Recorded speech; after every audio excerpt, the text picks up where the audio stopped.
Seguindo nossa sequência, amados irmãos, Efésios capítulo 3, carta do apóstolo Paulo à igreja de Éfeso. Efésios capítulo 3, do verso 1 ao verso 13.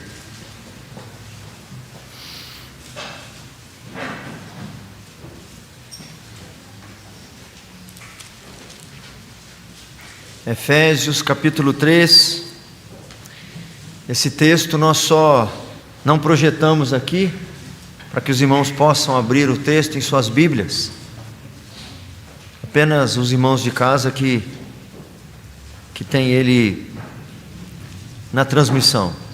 Efésios capítulo 3, do verso 1 ao 13, assim mesmo assentados, com toda a reverência, acompanhemos a leitura do texto.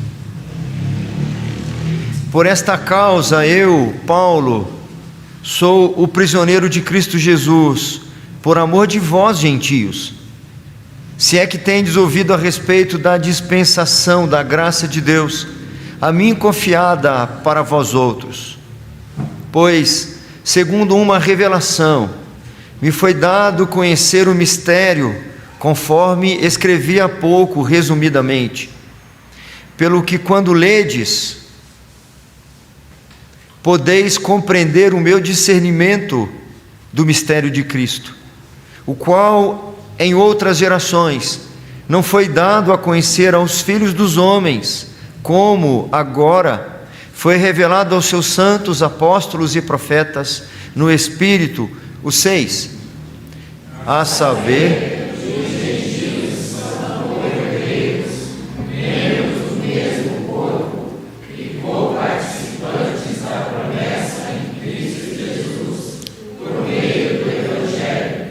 do qual fui constituído ministro, conforme o dom da graça de Deus a mim concedida, segundo a força operante do seu poder.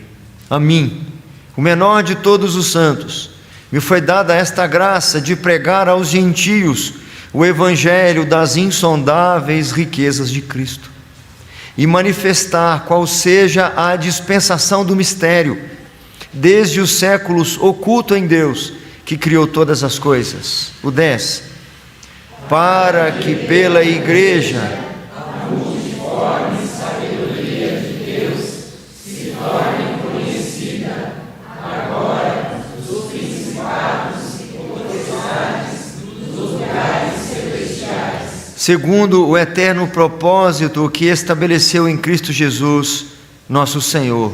12 e o 13, pelo qual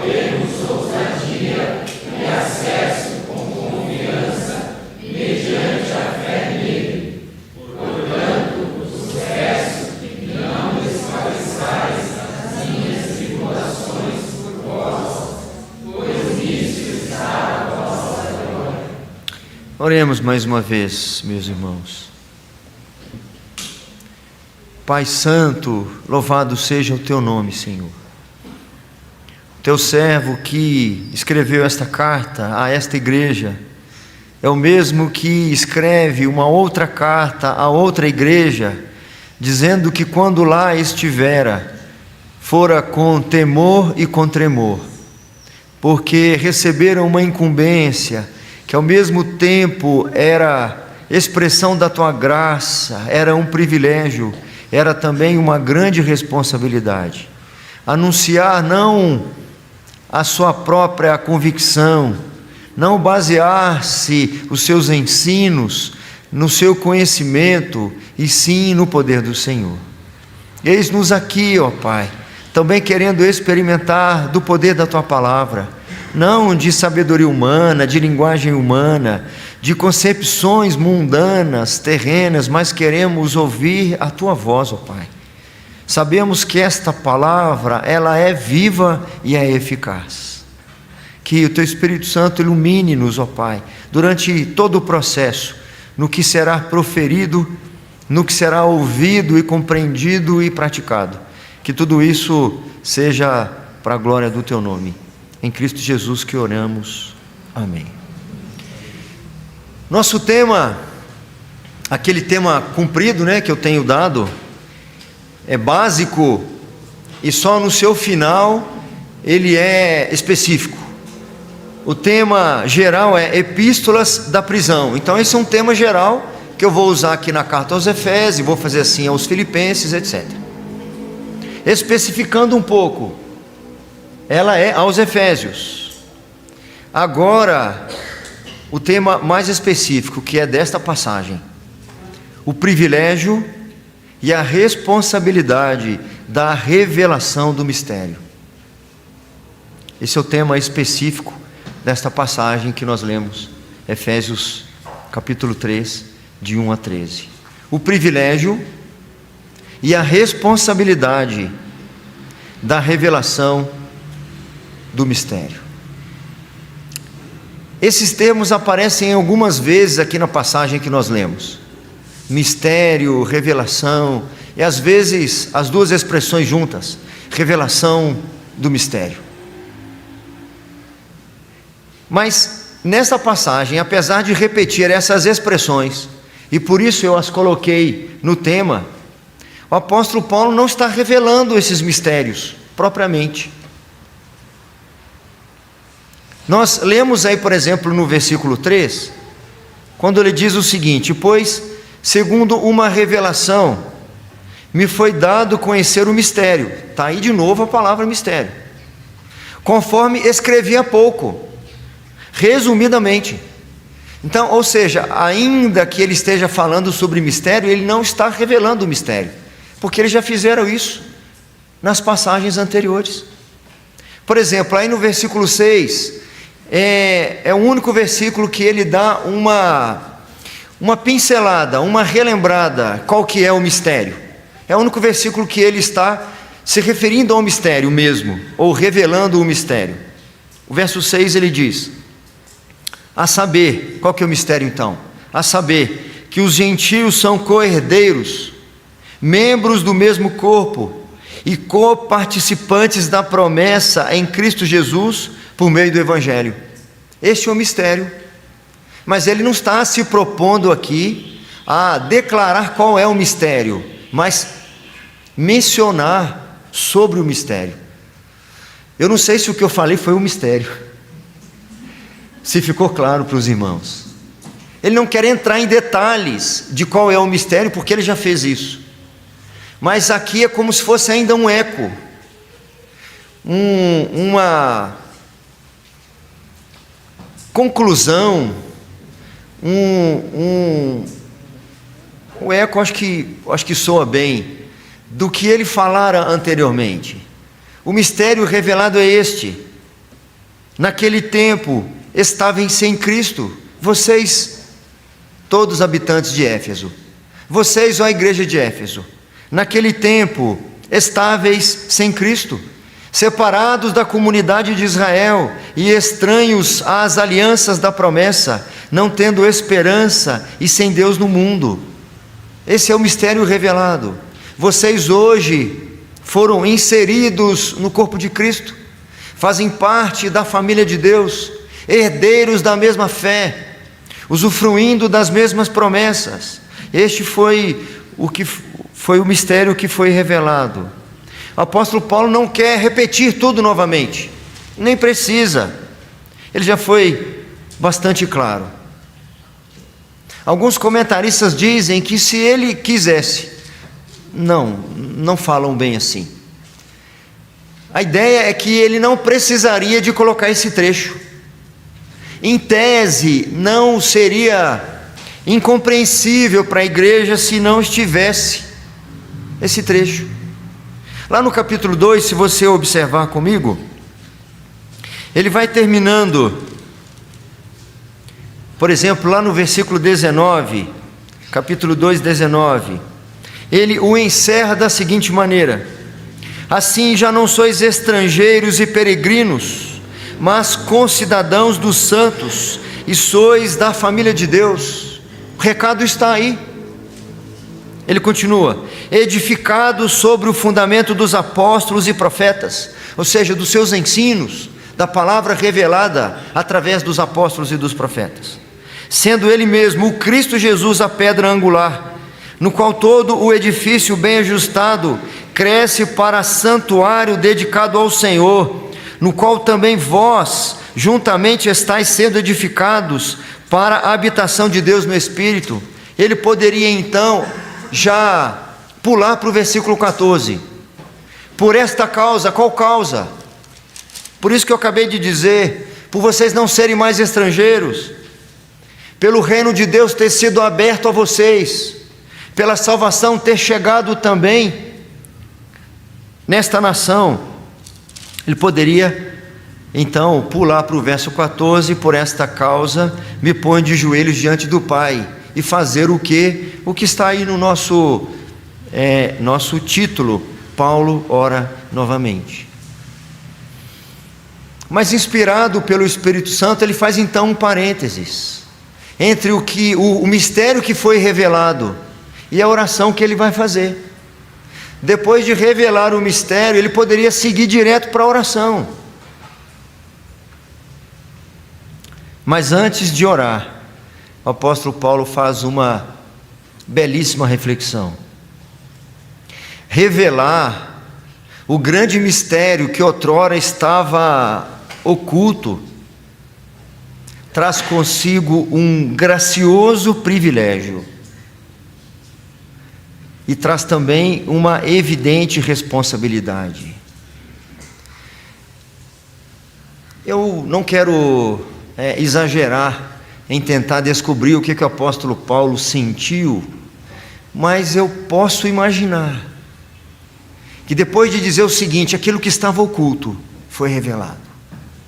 Por séculos, a grande mensagem, a proclamação do Evangelho, o Evangelho da paz, aquela mensagem que diz que a morte não é mais o fim, que a morte não pode mais nos escravizar, que outrora estava restrita ao povo judeu.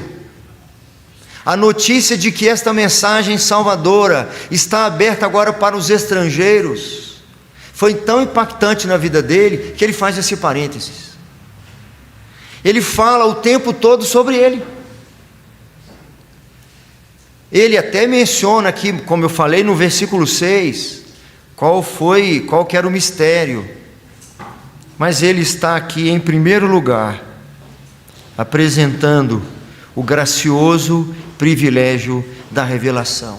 É como se fosse o seguinte: eu não posso me conter, eu não posso não me expressar, eu não posso só sentir o que eu estou sentindo, o privilégio, a honra, a maravilhosa honra que o Senhor me deu, eu, o menor de todos, poder ser uma espécie de precursor, aquele que vai levar a boa nova, aquele que vai levar a mensagem da salvação. Não posso me conter. Eu sei que eu preciso orar por vocês, eu preciso render gratidão por isso tudo que aconteceu, mas eu preciso fazer um parênteses e compartilhar o meu testemunho. Qual é o meu sentimento? Ele vai dizer que é graça que eu recebi. Vocês receberam graça de ouvir a mensagem, vocês receberam um favor imerecido do Senhor, porque hoje vocês estão salvos, remidos, em paz com Deus, não precisam mais temer o juiz, não precisam mais temer a morte. E eu preciso dizer para vocês, a graça de poder participar desse privilégio, a honra que o Senhor me deu de poder compartilhar essa mensagem salvadora, porque para quem eu ainda não pude levar essa mensagem, eu me sinto devedor. Um comentário antes de falar um pouco mais sobre esse ponto 1, o gracioso privilégio da revelação, até para que alguns possam anotar. No versículo 2, no início do versículo 2, do jeito que está na nossa versão, pode trazer uma dúvida. Nós vemos aqui a tradução da seguinte maneira: se é que tendes ouvido a respeito da dispensação. Não é isso.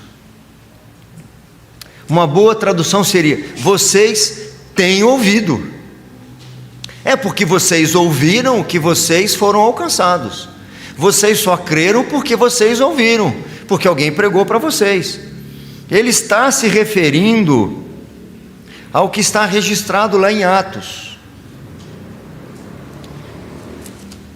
Foi esse mesmo apóstolo Paulo que foi lá na cidade de Éfeso anunciar este evangelho a esses gentios, revelar aquilo que estava em secreto, em segredo aos gentios. Quando nós lemos lá em Atos, apenas alguns destaques, eu não vou ler a passagem toda. Quando o apóstolo Paulo chega em Éfeso, e etc., e várias coisas vão acontecendo, e diz-nos o texto: durante 3 meses, Paulo frequentou a sinagoga, onde falava ousadamente, dissertando e persuadindo com respeito ao reino de Deus, que agora está acessível aos gentios e aos estrangeiros. Continuando: visto que alguns deles se mostravam empedernidos e descrentes ou endurecidos, falando mal do caminho com letra maiúscula, da palavra, da fé, do cristianismo, diante da multidão, Paulo, apartando-se deles, separou os discípulos, passando a discorrer diariamente na escola de Tirano. Durou isso por espaço de 2 anos, dando ensejo a que todos os habitantes da Ásia ouvissem a palavra do Senhor, tanto judeus como gregos. Então, quando o texto diz: se é que tendes ouvido a respeito da dispensação, nós podemos ler: vocês têm ouvido a respeito da dispensação, do que Deus dispensou, da abundante graça que foi liberada sobre a vida de vocês. Agora, surge uma pergunta, é claro que o versículo vai responder para nós. Vocês têm ouvido o quê? O mesmo versículo 2 e outros versículos nessa passagem respondem a essa pergunta.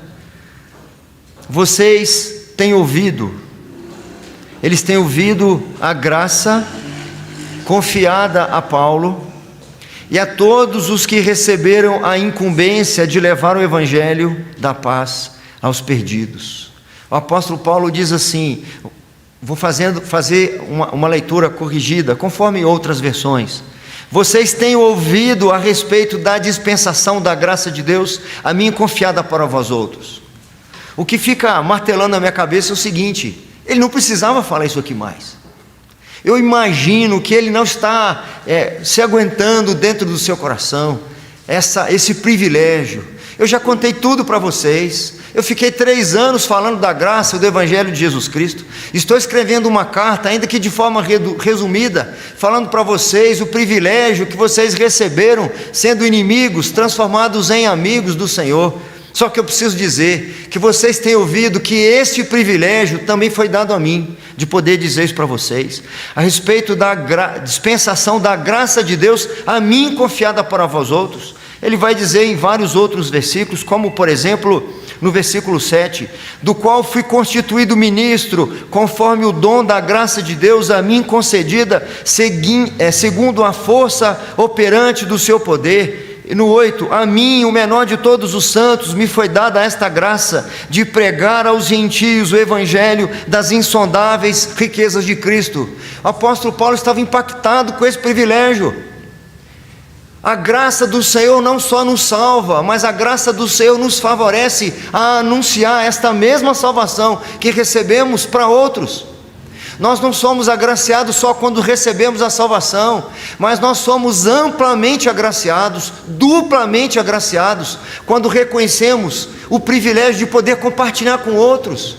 É por isso que o apóstolo Paulo várias vezes dizia: o que eu recebi, eu também entreguei para vocês. O que eu recebo, eu compartilho. E há um momento que eu não compartilhei, às vezes que eu ainda não pude compartilhar, eu me sinto devedores, porque o que eu recebi é muito grande, é muito precioso, é muito valoroso. Na carta aos Romanos ele diz: é o poder de Deus. Você encontrou alguém de coração empedernido, como a linguagem que é usada lá em Atos, que eu acabei de ler? Você encontrou alguém de coração endurecido, de vida torta, de uma compulsão pelo pecado, de mente cauterizada? Você encontrou alguém no caminho torto? Saiba que há uma única possibilidade de converter e de consertar esse homenzinho torto. Até as crianças já sabem. Tem uma história cantada pelas crianças, que alguns de nós já conhecem. Uma letra muito correta, que diz que havia torto. E as crianças, quando cantam esse cântico, faz tempo que eu não vejo, eles ainda fazem: havia um homenzinho torto, que morava ou andava? Que andava no caminho torto, que morava numa casinha torta. Sua vida era, pode ser o seu filho, pode ser um familiar seu, pode ser alguém próximo de você, que você só consegue ver na pessoa o que é torto nela. Pode ser um gentio na fé, pode ser um inimigo na cruz, pode ser hoje um instrumento de Satanás, pode ser o Saulo de Tarso. É por isso que ele não se aguenta. Olha o privilégio que eu recebi, não só de ser salvo, mas de ser aquele que vai anunciar as boas obras de Cristo Jesus na cruz do Calvário, de anunciar a salvação para outros. Eu estou recebendo esse privilégio. Eu que sou menor, eu que sou escória, perseguidor da igreja, inimigo da cruz, que consenti na morte de muitos santos, o mais torto dentre todos os homenzinhos tortos, segundo os registros das Escrituras, provavelmente um dos mais tortos. Foi a conversão mais brilhante, mais espetacular, talvez a maior demonstração de graça do Senhor na conversão de alguém. A pessoa menos provável é pouco, menos provável é pouco. O sujeito que qualquer um que olhasse diria: esse, nós todos temos medo dele. Foi o que aconteceu depois da sua conversão. Depois, na música fala, um dia, o homenzinho torto, a Bíblia encontrou. A única mudança que eu faria nessa letra não é que, fazendo alusão a Paulo, não é que ele encontrou a palavra o encontrou, a palavra, o Logos de Deus, aquele que João vai registrar que no princípio era o Logos, no princípio era o Verbo, e o Verbo estava com Deus, e o Verbo era Deus. Todas as coisas que foram feitas, foram feitas por intermédio dele, e nada do que foi feito se fez sem ele. Esse chegou diante de Paulo e disse: dura coisa recalcitares contra os aguilhões. Quem és tu, Senhor? Eu sou Jesus, a quem tu persegues. E é interessante que nesse mesmo capítulo 9 de Atos, quando o nosso Senhor vai falar para um discípulo inexpressivo, um sujeito que aparece na Bíblia só nesse momento, Jesus escolheu alguém lá de Damasco, talvez um novo convertido, escolheu um sujeito anônimo. O nome dele vai aparecer, Ananias, nesse momento, mas antes não aparece. Ele não era um dos diáconos, não era Timão, não era Estevão, não era nenhum daqueles diáconos, muito menos alguns dos 12 apóstolos. Jesus não escolheu Pedro para lá evangelizar Paulo, ele escolheu um sujeito sem nome, até então desconhecido, e deu a ele isso que Paulo está se referindo, o gracioso privilégio de revelar o Evangelho. Jesus então diz para Estevão: vai lá na rua direita, deu o endereço para ele, já preparou o navegador dele. Tem um sujeito que se chama Saulo, e ele está orando, e ele é precioso para mim. Ananias já ficou temeroso. Saulo não é aquele homenzinho torto que anda no caminho torto, que mora numa casa torta? Não é esse homem torto, imperfeito, vil, inimigo do Senhor? Não é esse? Vai, porque ele é para mim um vaso escolhido para levar o meu nome perante gentios e reis, e eu lhe mostrarei o quanto lhe importa sofrer pelo meu nome.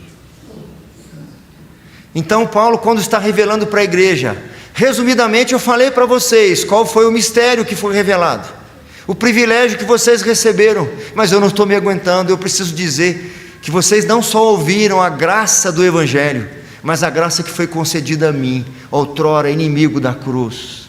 Eu não era só uma pessoa imperfeita, eu não era só uma pessoa que cometia deslizes ocasionalmente, eu era intencionalmente inimigo da cruz.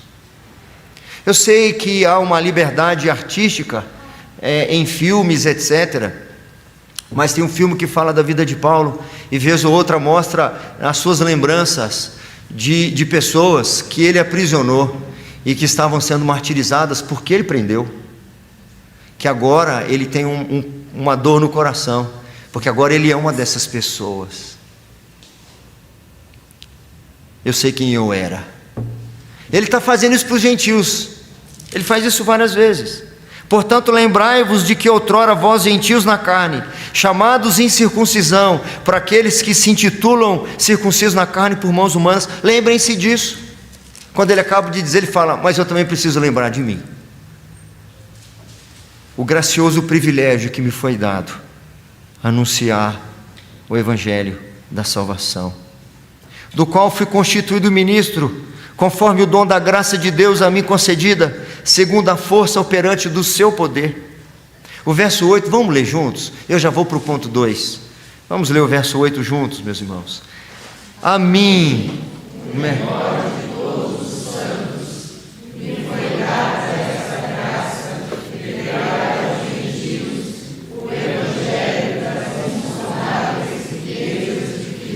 alguns anos atrás, mais de 25 anos atrás, circulou lá na minha cidade, Juiz de Fora, Minas Gerais, estado bom, terra que mana leite e mel, mais leite do que mel, que é o maior produtor de leite.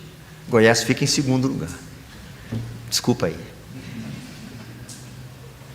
Uma matéria num jornal evangélico, e a matéria era muito interessante. Até pouco tempo eu tinha esse jornal amarelado lá, guardado lá em casa. Mas a matéria era mais ou menos assim: uma igreja que estava num processo de sucessão pastoral. Eles estavam precisando de um pastor. Eles não encontravam ninguém adequado. Ninguém servia para eles. A liderança daquela igreja tinha tantas exigências que talvez um anjo do Senhor vindo do céu talvez passasse nas muitas exigências que eles faziam. Não parava ninguém lá, ninguém servia. Um diácono da igreja, um abençoado diácono, então fez uma carta e mandou para o conselho, como se fosse um pastor se candidatando ao púlpito daquela igreja. E de forma bem resumida é mais ou menos assim: eu tenho longa experiência, conheço profundamente a palavra do Senhor, tenho uma formação exemplar. A liderança da igreja, os presbíteros, tem um aqui do meu lado, e é bravo, né? Não é brincadeira. Foram lendo a carta, aqueles predicados, aquelas virtudes, eles foram ficando encantados. Opa, é o sujeito. Mas no decorrer da carta, enquanto eles continuaram lendo, estava lá: eu tenho que compartilhar com vocês algumas situações, eu já fui preso algumas vezes. Eles deram uma pausa. Eu tenho dificuldade até com as autoridades das cidades. Eu já arrumei confusão com governadores, com prefeitos. Já arrumei confusão com habitantes da cidade. Já arrumei tumulto. Em quase todo lugar que eu passo, eu arrumo um tumulto. Normalmente, quando eu saio de uma cidade, eu saio expulso de lá. Antes de terminar a carta, eles devolveram a carta para o diácono e falaram assim: impossível esse pastor vir para a nossa igreja, o que ele está pensando? Aqui é a igreja presbiteriana, substância pura. Numa igreja presbiteriana, substância pura, não é qualquer um que entra, ainda mais esse sujeito ficha suja. Quem é o nome desse sujeito? Aí o diácono falou assim: vocês não acabaram de ler, é o apóstolo Paulo.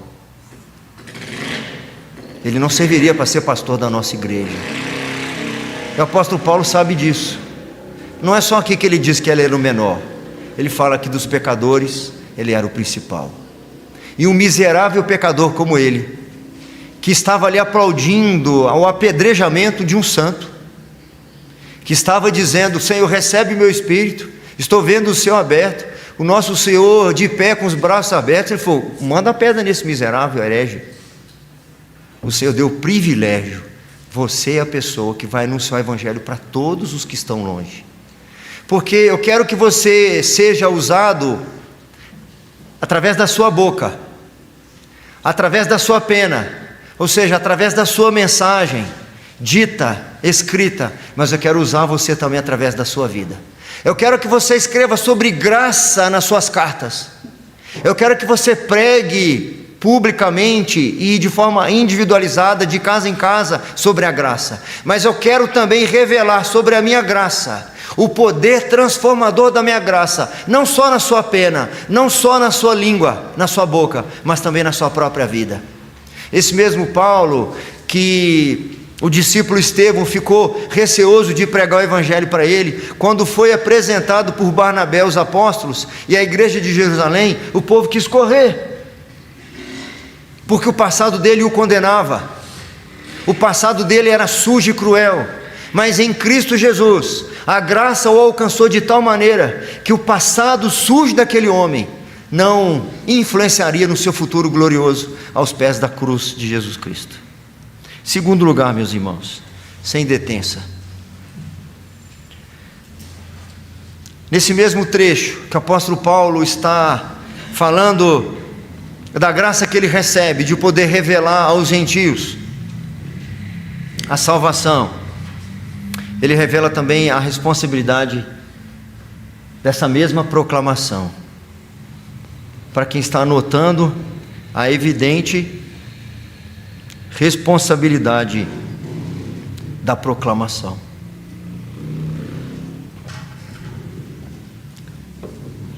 Nas duas situações, eu aponto alguns versículos, tanto o 1 quanto o 2. É possível encontrar algum destaque num versículo e no outro, mas na verdade esses dois assuntos eles se entrelaçam. Ao mesmo tempo que o apóstolo Paulo ressalta a graça que ele recebeu, ele deixa para nós também evidente a responsabilidade que é anunciar o evangelho.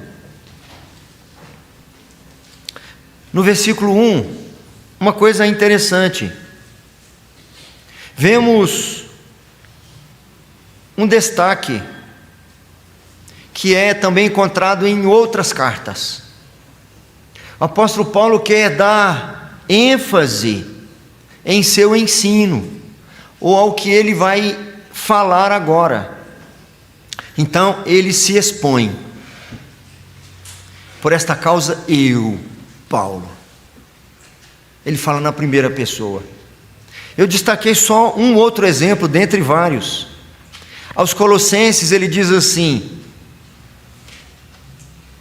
se é que permaneceis na fé, alicerçados e firmes, não vos deixando afastar da esperança do evangelho, que ouvistes e que foi pregado a toda criatura debaixo do céu, e do qual eu, Paulo, me tornei ministro. Paulo põe aqui mais uma vez em evidência sua responsabilidade de proclamar a toda criatura o evangelho da esperança. Eu, de certa forma, adiantei um pouco quando falei no ponto 1 do gracioso privilégio, quando, por exemplo, escreve aos Romanos, o apóstolo Paulo fala que se sentia devedor por ainda não ter ido lá pregar o evangelho. Mas eu quero falar um pouco mais sobre isso. Nós vamos encontrar esse apóstolo dando sinais ao longo dos seus escritos do peso e da responsabilidade que todo crente que foi agraciado com o privilégio de ser salvo, que recebeu também o privilégio gracioso do Senhor de anunciar a mesma mensagem que lhe salvou, a responsabilidade, a obrigação de compartilhá-lo. Nós vamos encontrar várias passagens que o apóstolo Paulo fala da responsabilidade e do peso que é. Não só ele, mas nós vamos encontrar nas Escrituras, de um modo geral, palavras duras, como o Senhor falando aos seus servos, que se por acaso eles vissem alguém, algum homenzinho torto, alguém distante da fé, algum inimigo do Senhor, e orientassem, pregassem, falassem com essa pessoa, e se essa pessoa ouvisse e mudasse os seus maus comportamentos, você foi muito abençoado e usado pelo Senhor. Se você por acaso falou e a pessoa não atinou para o que você estava falando, não deu contas da mensagem salvadora do Evangelho, você não tem mais responsabilidade sobre ele. Mas se aquele homenzinho torto, aquela pessoa de maus hábitos, aquela pessoa que andava à parte do caminho do Senhor, se ela não foi orientada por você, e se ela for condenada, e será condenada por isso, o sangue dela será cobrado de você.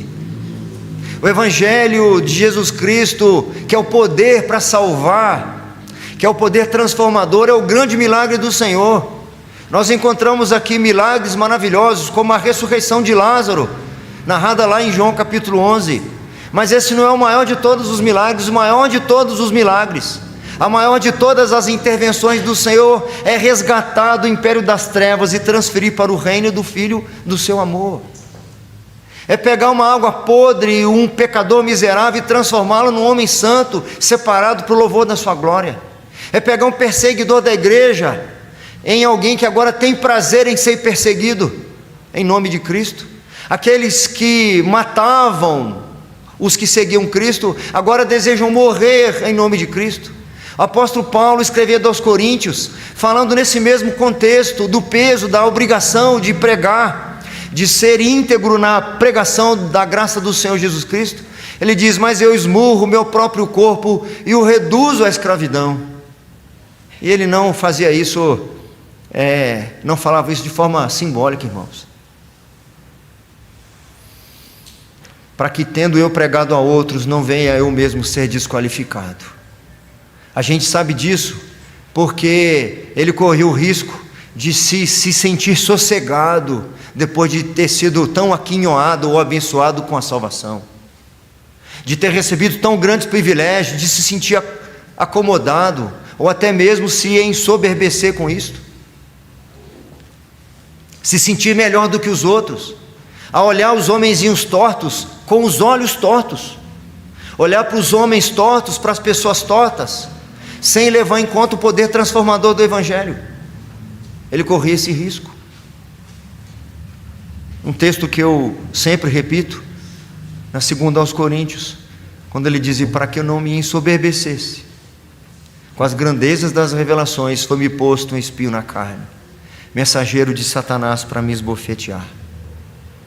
Para que eu não me ensoberbeça, para que eu não perca de vista a minha responsabilidade, para que eu não perca de vista que eu, sendo o menor de todos, eu sendo pior do que isso, o pior de todos, foi alcançado pela graça. Então lhe pedi que o afastasse de mim, e ele respondeu: a minha graça te basta. O poder se aperfeiçoa justamente na fraqueza. Aquele homenzinho torto do cântico pode ser um familiar seu, pode ser uma pessoa próxima de você. Pensa aí, não tem ninguém de coração endurecido? Não tem ninguém de mente ainda cauterizada, insensível? Não tem ninguém andando de maneira trôpega no caminho da fé, ou até mesmo distante da fé? Você já fez o que você poderia fazer? Você tem ao menos orado para que o Senhor levante alguém para compartilhar o Evangelho? Porque mesmo aqueles que não serão salvos precisam ouvir o Evangelho. Nós não sabemos quem será salvo. Alguns precisam ouvir o Evangelho para que a sua condenação seja maior e o Senhor manifeste o seu juízo e a sua ira lá na frente. Mas outros precisam ouvir o Evangelho, porque é a única maneira deles serem resgatados da condição em que eles estão. Nós não somos isentos, não fomos chamados para ser isentos, nós fomos chamados para ser instrumentos do Senhor. Muitas vezes eu questionei, por que se nós já temos a salvação, já fomos salvos, e isso é uma coisa líquida e certa, por que o Senhor já não nos tira desse mundo perverso, nos deixa ainda à mercê de tantas perversões e maldades, nos deixa ver como aconteceu com Abacuque, a maldade e a destruição e a perversão e a corrupção? É porque o Senhor tem um propósito na nossa vida, e mais do que isso, através de nós.